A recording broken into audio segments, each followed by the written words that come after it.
Bonjour, aujourd'hui nous sommes dans Matthieu chapitre 22 où Jésus rencontre les pharisiens, les sadducéens et l'auteur-compositeur québécois Vincent Vallière et dit « C'est Vincent qui a raison ».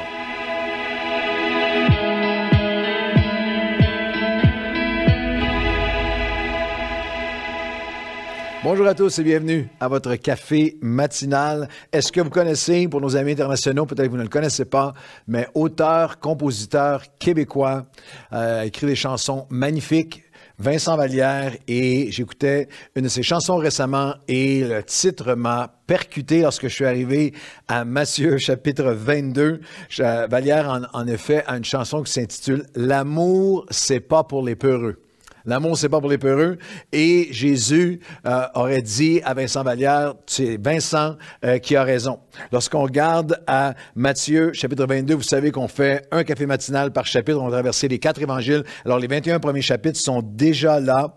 Mais lorsqu'on arrive à Matthieu 22, au cœur de ce chapitre, au centre de ce chapitre, c'est l'encre et tout le reste en dépend, se trouve une des conversations les plus importantes de Jésus dans tout le Nouveau Testament. Le cœur non seulement de l'évangile de la Nouvelle Alliance, mais de la Bible entière, repose sur cette conversation extraordinaire dans Matthieu 22, verset 34.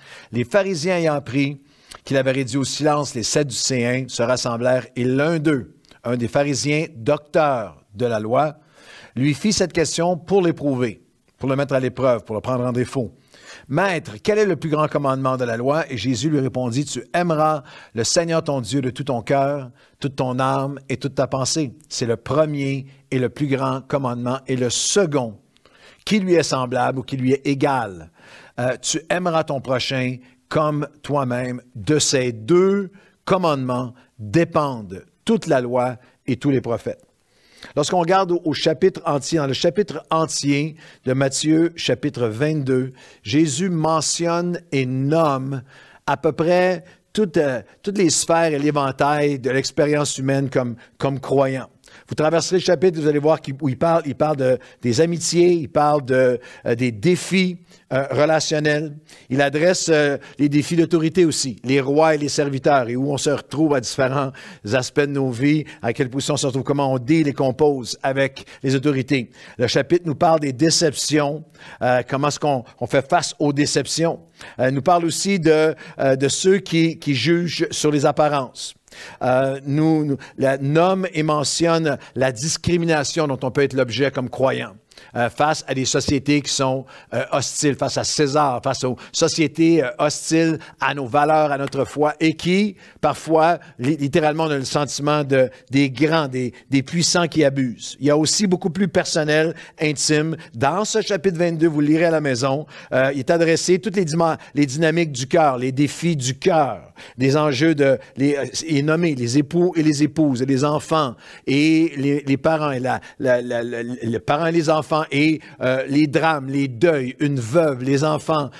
Tout ça est dans le chapitre. Et juste avant notre texte, l'appel à l'amour qu'on vient de lire, il y a aussi les dangers de devenir endurcis comme chrétiens et de réduire notre foi à du légalisme, sans révélation ou connaissance de Dieu. Jésus dira en effet aux pharisiens, au verset 29 de Matthieu 22, « Vous êtes dans l'erreur parce que vous ne comprenez ni les Écritures, ni la puissance de Dieu. » Au verset 35, c'est un docteur de la loi, mais il était là seulement pour prendre en défaut, pour éprouver. Il y a une connaissance, mais il n'y a plus de communion. Il y a beaucoup d'arrogance doctrinale, mais il n'y a plus l'amour. Il n'y a pas l'amour. Alors, il y a 2 ou 3 étapes dans ce chapitre important. L'amour, c'est pas pour les peureux. Vincent a raison.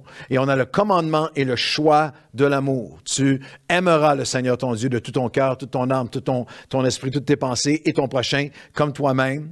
C'est intéressant que la Bible n'enseigne pas. Tu dois croire de tout ton cœur.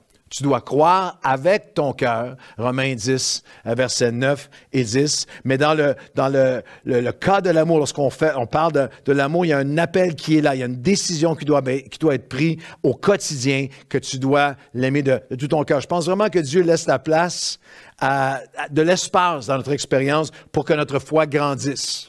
Les disciples ont prié, Seigneur, augmente notre foi. Et nous aussi, nous le prions, Seigneur, augmente ma foi. Mais en ce qui concerne l'amour, aimer Dieu, aimer les hommes, nous devons faire le choix au quotidien, à chaque jour, parce que l'amour pour Dieu est notre plus puissante arme contre le péché, contre perdre notre chemin, contre tout ce qui nous éloigne de Dieu. Le théologien écossais du 19e siècle, Thomas Chalner, a écrit ceci. La seule façon de déposséder le cœur, de libérer le cœur d'une affection toxique, d'une attitude d'arrogance ou de méchanceté, d'égoïsme ou autre courant malsain, est par la puissance, j'avais jamais entendu l'expression dite de cette façon-là, par la puissance d'expulsion par une nouvelle affection, d'une affection renouvelée. En d'autres mots, c'est dans la mesure où mon affection pour Dieu est renouvelée et maintenue, mon cœur aime Dieu, permet de me placer, de réordonner toutes les autres affections de ma vie. C'est le commandement et le choix de l'amour. Lorsque Jésus répond à la question, quel est le plus grand commandement? Peut-être que vous êtes capable de nommer les 10 commandements. On pense souvent aux 10 commandements, mais pour ce docteur de la loi, il y en avait plus de 600. Et les 10 commandements, il y avait 600 commandements, chacun avec ses variations, ses déclinaisons, ses différentes applications. Moi, je suis allé plusieurs fois en Israël et à chaque fois, tu vas au mur de lamentation et ils sont encore là, les rabbins, 2000 ans plus tard, des fois pendant des heures, à s'argumenter sur une des dérives, des dérivés ou des variations d'un des 600 commandements. Mais Jésus dit non, tout en entier, les conséquences de notre mesure d'amour sont immenses. Ils en fait tout, au verset 40, tout repose, tout ça. Et c'était estomacant pour les docteurs qui l'entendaient. Les conséquences de l'immense, de l'amour envers Dieu et conséquences immenses de l'amour envers Dieu et envers mon prochain sur tous les aspects. Les conséquences et les conquêtes qui vont conduire à nos conquêtes. Lorsqu'on parle des conséquences, le plus grand commandement, aime Dieu, aime ton prochain, commandement dont tout dépend. Il y a des conséquences immenses sur mon cœur, sur mon âme, sur mes pensées. Je vais l'aimer de tout mon cœur, mon âme, mes pensées, mais la mesure de mon amour pour Dieu va affecter chaque portion de mon être et par conséquent de mes paroles, de l'abondance du cœur, la bouche parle, de mes intentions, de mes priorités, de mes passions, de mes attitudes, de mes actions. Des conséquences immenses, l'amour, la mesure d'amour envers Dieu et les hommes. Conséquences immenses sur comment Dieu nous voit.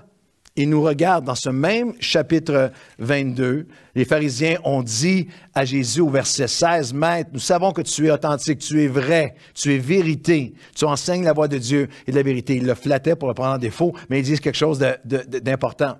Tu ne te préoccupes pas de l'apparence des hommes. Tu ne regardes pas à l'apparence des hommes.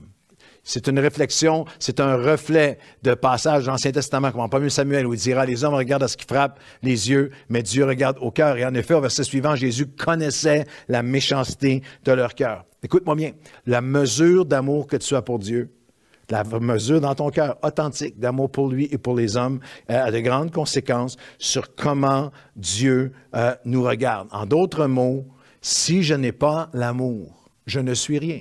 1 Corinthiens 13, c'est bon de laisser juste les paroles de Paul revenir à nos cœurs. Lui qui était aussi docteur de la loi, lui qui était aussi un pharisien parmi les pharisiens avant de connaître le Seigneur. Quand je parlerai les langues des hommes et des anges, si je n'ai pas l'amour, je suis un airain qui résonne, une cymbale qui retentit. Même si j'ai le don de prophétie, de science, de tous les mystères, toutes les connaissances. Quand j'aurai même toute la foi jusqu'à transporter les montagnes, si je n'ai pas l'amour, je ne suis rien. Je n'ai rien, je ne suis rien. Tout en dépend. Et quand je distribuerai tous mes biens, toute la nourriture pour les pauvres, je livrerai même mon corps pour être brûlé si je n'ai pas l'amour. Si je n'ai pas l'amour, je ne suis rien. L'amour ne me sert à rien. Tout en dépend de Jésus. L'amour, c'est pas pour les peureux. L'amour, en fait, a des conséquences immenses sur mon cœur, mon âme, mes pensées. Conséquences immenses sur comment Dieu nous voit et nous regarde. Conséquences immenses de division et de capacité de nous réduire aux débats les plus stériles. Je vous défie de lire les versets qui précèdent dans Matthieu 22. C'est une série de débats, un après l'autre. Il y en a un qui est très pertinent pour nous, des versets 18 à 22, c'est jusque dans quelle mesure est-ce qu'on va se soumettre à César? Et il y a un verset fabuleux, étonné de ce qu'ils entendaient, parce que Jésus a dit, vous allez redonner à César ce qui appartient à César. Ils le quittèrent et s'en allèrent.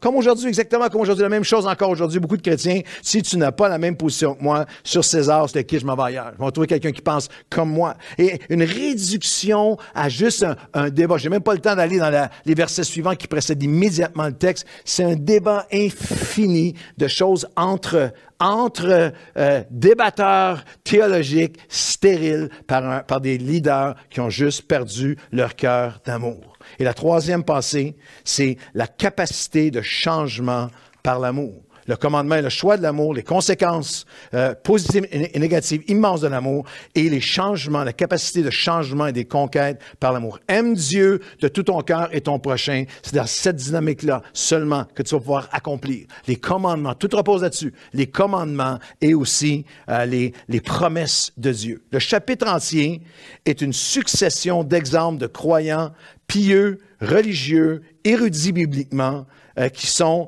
des experts théologiens qui ne changent jamais. Ils ne changent pas. Une des phrases clés de la discussion est dans le chapitre 22, verset 24. Ils disent, « Maître, Moïse a dit que, 13 siècles auparavant, Moïse a dit que, et sans amour, malgré toute la connaissance biblique, malgré tous les rituels religieux, ils ne changeaient pas. » Tout le monde voudrait changer mes circonstances, ma vie, mon couple, mon futur, mon présent.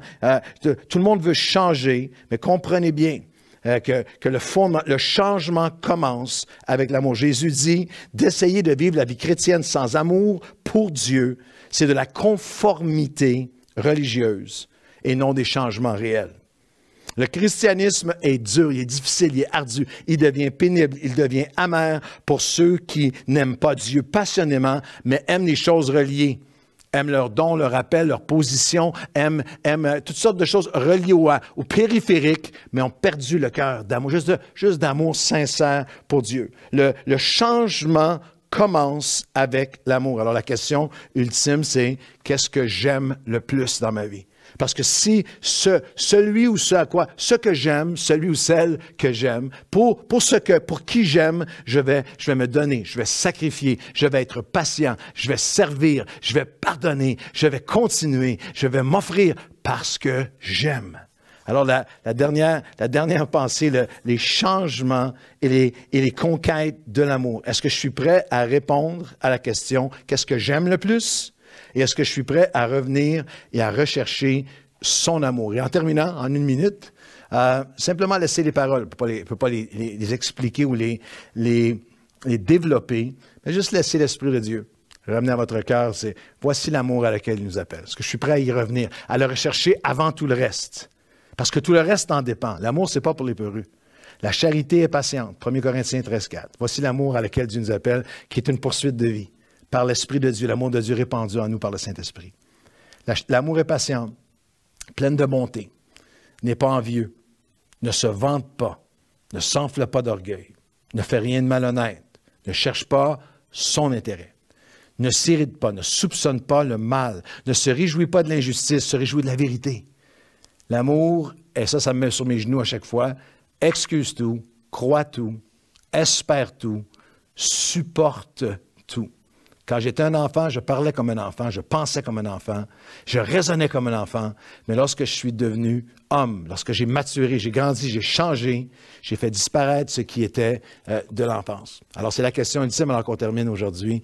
Est-ce que je suis prêt à revenir, à rechercher son amour? Parce que tout en dépend. Qu'est-ce que j'aime le plus? Et moi, Seigneur, aujourd'hui, je te dis au nom de tous ceux qui se joignent à moi, aujourd'hui, où que vous soyez, où qu'il soit, au Québec, partout dans la francophonie, quel que soit le nombre d'années que nous avons marché avec toi, tout ce qu'on sait, tout ce qu'on connaît, tout ce que nous avons appris, tout ce que nous avons vécu, on s'arrête un instant et on dit, Seigneur, viens renouveler mon amour pour toi. Mon amour pour toi, mon amour, Seigneur, pour ta présence, pour ton royaume, mon amour pour toi, pour qui tu es, Seigneur. Et par ce fait même, alors que je suis renouvelé dans l'amour pour toi, l'amour de Dieu devient répandu dans mon cœur par le Saint-Esprit et me rendra capable, comme tu nous aimes, d'aimer mon prochain, d'aimer les gens autour de moi. Baptise-nous à nouveau, remplis-nous à nouveau de ton amour. Seigneur, l'amour, ce n'est pas pour les peureux, ce n'est pas pour les faibles, c'est pour ceux qui veulent te ressembler, pour ceux qui veulent t'incarner, pour ceux qui veulent, Seigneur, devenir transformés à ton image, comme toi et avec toi, dans le nom de Jésus. Amen et Amen. L'amour, ce n'est pas pour les peureux.